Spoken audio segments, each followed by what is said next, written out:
When it comes to being a first-time buyer in Toronto, I can tell you with confidence, I've seen it all. Though the thoughts and the concerns of many first-time buyers can be the same, I find that every first-time buyer may fall into 4 different categories. That's exactly what I'm doing today. I'm going over the 4 different types of first-time buyers that I tend to experience and what things they should be looking for when they do start the home buying search. And what you can do in the comment section is once you hear all these 4 different sections, let me know which first-time buyer you are and which category you fall under. Very quickly, my name is Gabriela Batista from Homes into Reality. I'm a Toronto real estate agent talking about being a first-time buyer in the Toronto real estate market every single week. If you have any questions, you want to reach out to talk about your first-time buying goals, you can reach out below. My phone number, my email, a link to book a call with me is all there below. Feel free to touch base, and I'm happy to talk about being a first-time buyer in Toronto.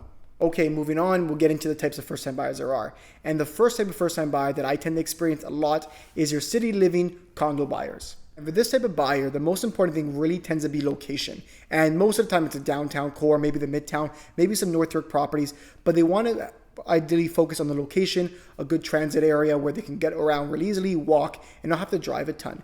Most of the time being downtown, so that's the example we're going to use. Because we're looking particularly at a downtown pocket, for example, they can't afford the freeholds, the detached, the semis, even a town that's in that pocket, because let's say they're over $1 million. So they rather sacrifice a little bit on their space and look at a better location that they can easily walk to work, take the transit to where they got to go, walkable to amenities, gyms, restaurants, all that fun stuff. They are also more likely to be single professionals, maybe a couple, where they don't need a ton of space. Instead of getting 1,000 square feet bungalow or 1,500 square feet bungalow, you're looking at a 500 square foot condo or even a studio condo, maybe a 2-bedroom condo. All square footage wise are much smaller, much easier to maintain. They like the idea of having a concierge taking care of their package security, and they can go home after work, after long days of work, and they can relax and sit back and not have to worry about the big maintenance items that a freehold property may give you.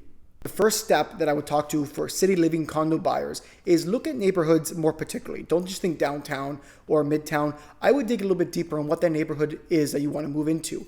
The reason being because there's so many different niche neighborhoods in all of downtown and midtown and all of Toronto as well. So what I would do is I would actually start researching transit times from different pockets. Let's say Liberty Village, King West, Distillery District, the Annex, Yorkville, Yonge and Eglinton, Davisville.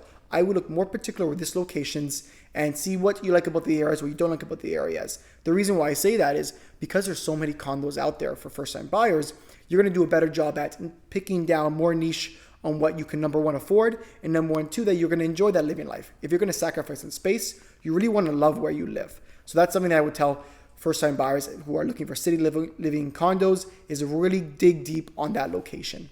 Now, the next category that I always talk about is called suburbs and beyond. And why I call it suburbs and beyond, it's very similar to the phrase, it's drive until you qualify. Essentially it's first-time buyers who really value a lot of space. Maybe it's someone who's always lived in a house that has a ton of space and they will not settle for a smaller space. They want a little bit more of a square footage. They want their own property, their own backyard, their own basement. They want their own property to themselves.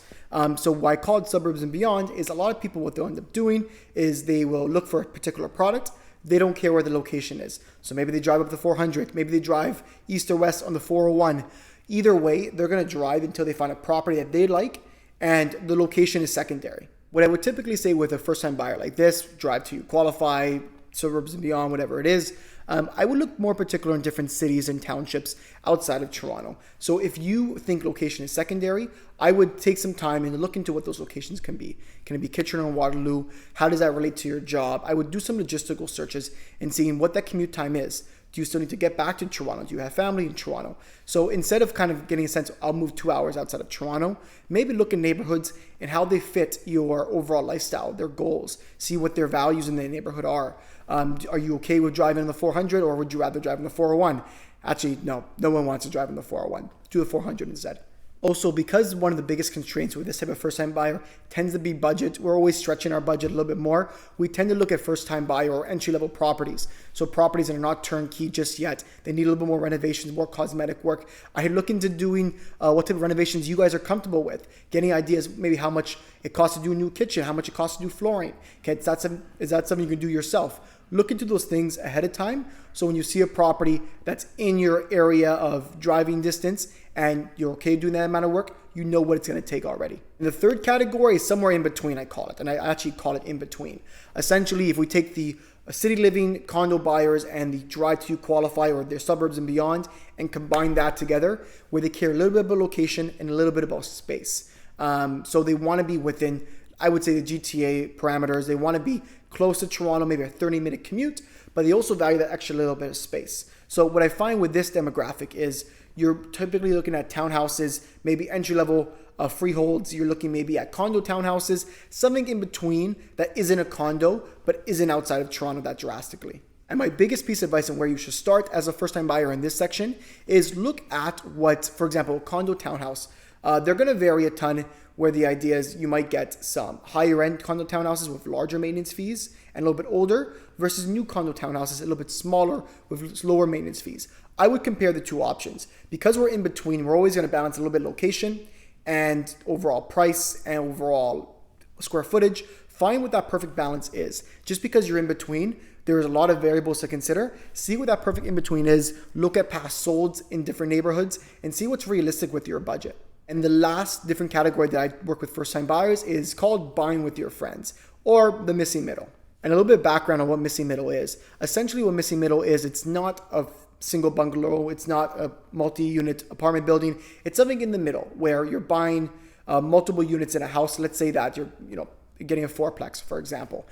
You can have multiple different units in the property. It's a little bit more established, more dense than a typical single family home. And it's something that with the changes to the city bylaws, where they now allow 4 units in most yellow bell homes, plus an extra backyard unit or a laneway suite, it's something that's going to become more and more common as time goes on. And why I also call it buying with your friends is because it poses a really big opportunity to a lot of people. If we think of a lot of people's social circles, a lot of people spend a lot of time with their friends. Maybe they're couples, maybe they're single professionals, who knows what it is.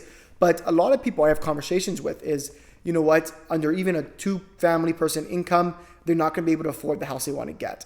And that sacrifice, what they're willing to make is maybe they buy with another couple, or they buy with another couple single professionals, and they buy together one big product where they're then able to split into 2 units, split into 3 units, and they can live together because they already enjoy each other's company. They already spend so much time together. And the idea of this is, let's say you get let's forget about missing middle separate units.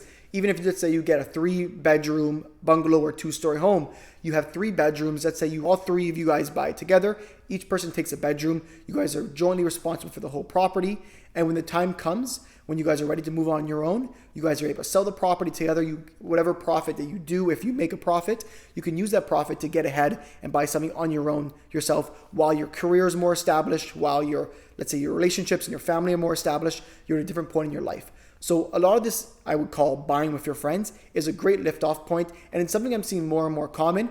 A little bit more complicated, don't get me wrong, but it's something I've definitely been seeing a lot of first-time buyers explore. So tell me, I've named 4 different types of properties that first-time buyers are typically looking at. Which one are you? I want to hear what you have to say in that sense, because everyone follows one of these 4 things. And if I'm missing one, if there's a 5th one that I'm not considering, put it down in the comments. I'm curious to hear what you think and see if there's a 5th type of first-time buyer out there. But I'm pretty confident that most first-time buyers fit one of those 4 things, and usually pretty comfortably too. I post every single week on this YouTube channel. I post multiple times a week on my social media on Instagram. So give me a follow on both platforms, subscribe, like the videos, all that fun stuff. Again, if you have a question about being a first-time buyer in Toronto, feel free to reach out. All of my information is below. One thing that every first-time buyer can value, no matter if you're a condo buyer, your drive to survive, whatever it is, I don't even know the sayings anymore.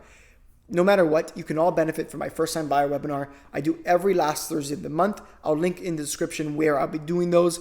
Essentially, I talk about being a first-time buyer in Toronto. This is where I specialize and where I love to help people. So if you have questions about being a first-time buyer, no matter what category you're in, reach out. Happy to talk. Enjoy the rest of your week. Take care.